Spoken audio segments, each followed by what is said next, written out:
Daniel, lead it away. What's the final story? What is going on? Okay, this is actually pretty connected to the previous story, talking about getting guns.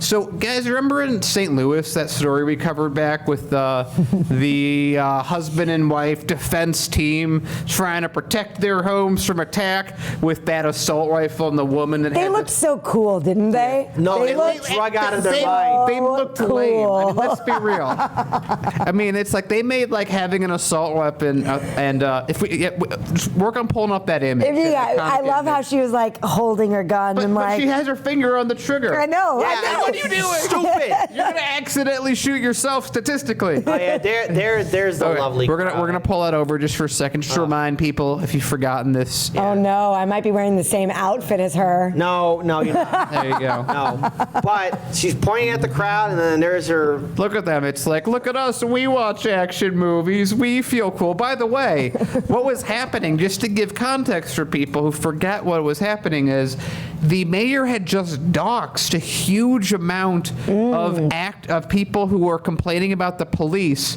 and she on air gave the names and addresses of people who were saying they had issue with the police, which was sort of an issue because the police also saw that live stream. So what happened? A bunch of people went to protest her gated community. Now, isn't that like just like this weird technicality that so many people seem to think? It's like, well, she's on private property, can't protest her. Isn't that like the biggest loophole ever? Well, it didn't work. Especially as an elected official. Come Especially on. as elected. And so like there's like a gate and like people, and there was like there's something, was it locked, was it not, was it broken, was it not? Anyway, people were trying to go to her house in this gated community, and the house that was near the entrance were these two smart people, let's call them, who were like, let's just brandish weapons and point them at everyone who's not attacking us, who's not doing anything, they're not on our property. Castle defense. You can castle even hear doctrine. the protesters being like, come on, get away, like step away from these people. Yeah, yeah. But you remember,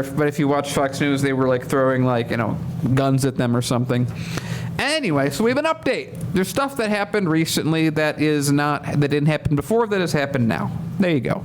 So Mark and Patricia McCloskey, the white St. Louis couple charged in July with brandishing weapons at protesters who marched. Again, it's like, just you could have skinned aside. They would have ignored your house like all the other houses.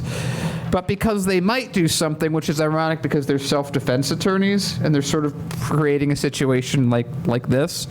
Anyway, so their lawyer, Joel Swartz, who probably hasn't pointed guns at protesters yet in his life, told NPR, I jumped over the part that was the thing that just happened. They have been indicted by a grand jury for tampering with evidence on top of the existing charges. I'm interested to see how they did that, because that's like big boy moves. Like, I don't know how that entire thing happens, and then they tamper with evidence. Did they tamper with the guns?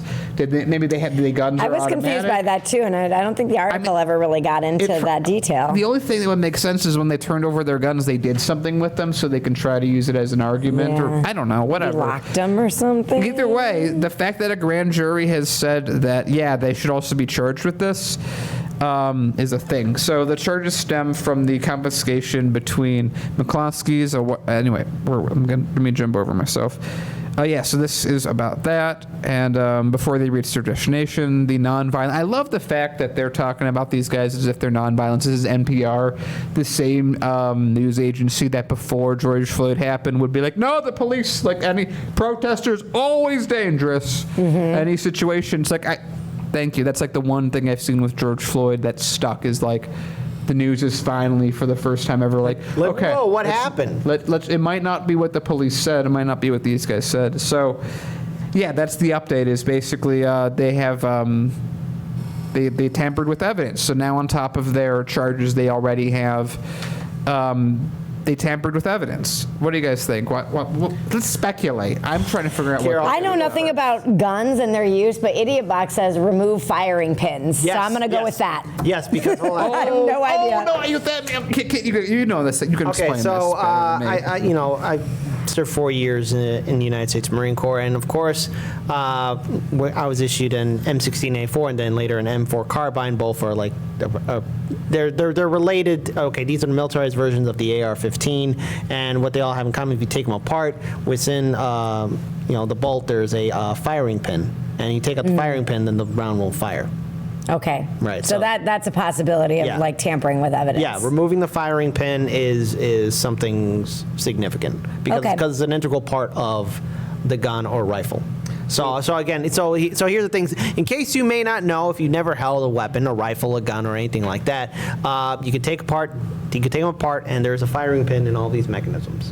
And so basically, I would argue the thing that they were trying to argue by taking them out when they turned them in is, hey, we didn't do anything. These guns couldn't even fire if Yeah, we tried. and we knew it. We were just trying to protect our property and scare the people who were scaring us. Yeah, and see that's an issue because I can't think of any serious person in the military, police, or even a gun owner that said, "Oh yeah, I took the firing pin out of my weapon." What? You just don't do that. I'm sorry, you just don't. I always, whenever I get my phone, I always take the battery out, and that's just how I run with it. Yeah, so that's I just like carrying around a little rectangular object in my pocket. Yeah. Looking at the story, those two people are fools. They knew what they were doing, and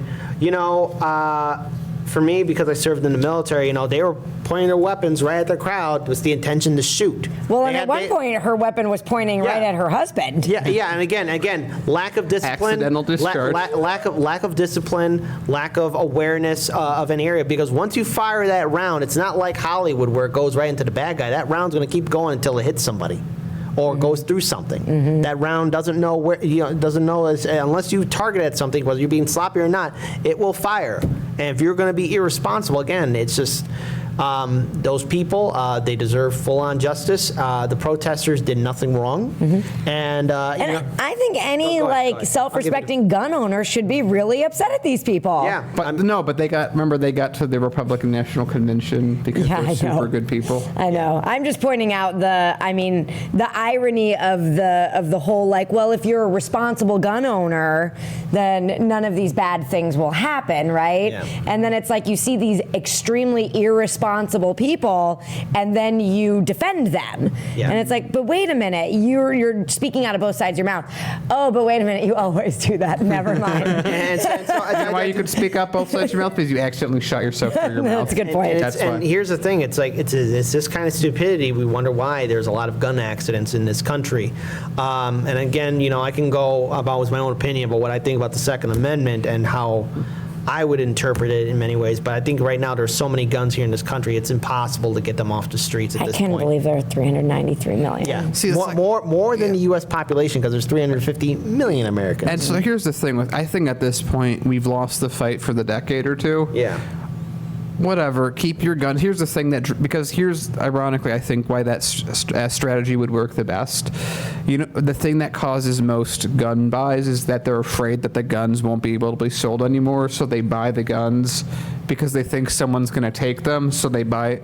So it's just like if I was president, my entire response is like, I'm not even going to focus on this, and less guns would be sold.